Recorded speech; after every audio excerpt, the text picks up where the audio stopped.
Good morning, and we're in Acts chapter 15, verse 4. And when they came to Jerusalem, they were welcomed by the church and the apostles and the elders, and they declared all that God had done with them. So Paul and Barnabas have traveled 300 miles from Antioch to Jerusalem, and we know that Peter and John were there as far as the apostles of Jesus.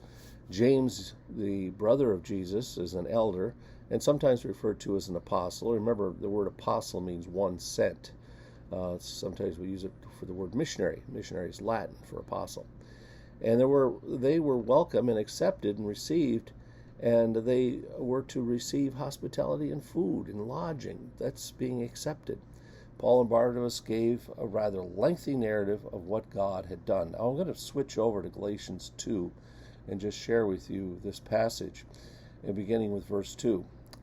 And it kind of tells you a little bit more detail. After they arrived.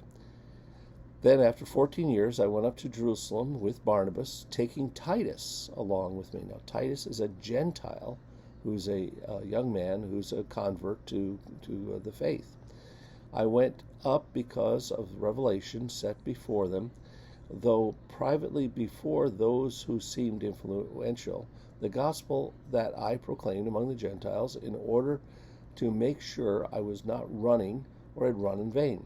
But even Titus, who was with me, was not forced to be circumcised, though he was a Greek.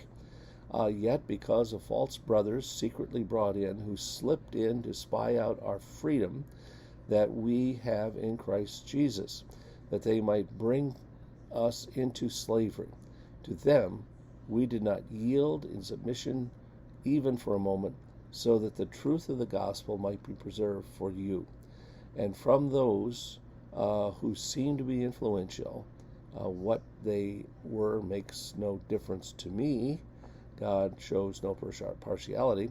Those, I say, whom seemed influential added nothing to me.